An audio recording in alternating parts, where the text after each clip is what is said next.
अकिवाड तालुका शिरोळ येथे शुक्रवारी सकाळी दस्तवाड हद्दीत असलेल्या ग्रामपंचायतीचा पाणी पुरवठा सुरू करण्यासाठी आणि केळीच्या बागेत कामासाठी जात असलेला ट्रॅक्टर पलटी होऊन 8 जण पाण्यात वाहून जात होते। 6 जण सुखरूप बाजूला आले तर दोघे पाण्यात वाहून गेले आहेत। त्यांची शोध मोहीम सुरू आहे। सुखरूप बाजूला असलेल्या 6 जणांपैकी एकाचा उपचारादरम्यान मृत्यू झाला। सरपंचपती सुहास श्यामगोंडा पाटील असं त्यांचं नाव आहे। या घटनेची वार्ता वाऱ्यासारखी पसरताच तहसीलदार अनिल कुमार हेळकर यांच्यासह एनडीआरएफ पथक, सांगलीची एचईआरएफ रेस्क्यू फोर्स, व्हाईट आर्मीसह रेस्क्यू फोर्स तात्काळ घटनास्थळी दाखल होऊन शोध मोहीम सुरू केली। अकिवाड ग्रामपंचायतीची पाणीपुरवठा मोटार बस्तवाड हद्दीत कृष्णा नदीवर आहे।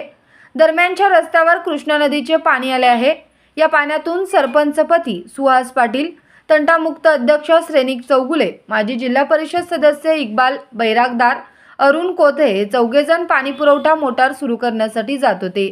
यावेळी बस्तवाड हद्दीत केळीची शेती असलेले अण्णासाहेब हसुरे आपल्या ट्रॅक्टर ट्रॉली घेऊन चालक व अझहर आलासे, अंगद मोहिते दोघे राहणार खिद्रापूर तालुका शिरोळ हे 4 जण जात असताना त्यांनी या 4घांना ट्रॅक्टरमध्ये बसा, पलीकडे सोडतो असं सांगितले। ते 4 जण ट्रॅक्टरमध्ये बसले। ओढ्यावरील पूल ओलांडून पुढे गेल्यानंतर पाण्याच्या प्रवाहाने रस्त्याची साईडपट्टी खचून निर्माण झालेल्या मोठ्या खड्ड्यात ट्रॅक्टरचे मोठे चाक अडकून ट्रॅक्टर पलटी झाले। पाण्याच्या प्रवाहाला लागून 6 जण बस्तवाडच्या बाजूला कडेला जाऊन लागले। या 6 जणांना प्रसंगावधान राखून ग्रामपंचायत कर्मचारी सागर माने, मासेमारी करणारे आनंदा बागडी, ओमकार बागडी आणि अरुण कांबळे या 4 जणांनी त्यांना पाण्याबाहेर काढले तर अण्णासाहेब हसुरे, माजी जिल्हा परिषद सदस्य बैरागदार पाण्याच्या प्रवाहात वाहून गेले। ते दोघे शार्दूल राजपूत यांच्या शेतातील झाडाला पकडून थांबले असल्याचे काहींना माहिती दिली असता एनडीआरएफ पथक, Wazir rescue force, white army, Indian red cross society, Kurundwad नगर परिषदेच्या 10हून अधिक यांत्रिक बोटीच्या पथकाने शोध मोहीम सुरू केली।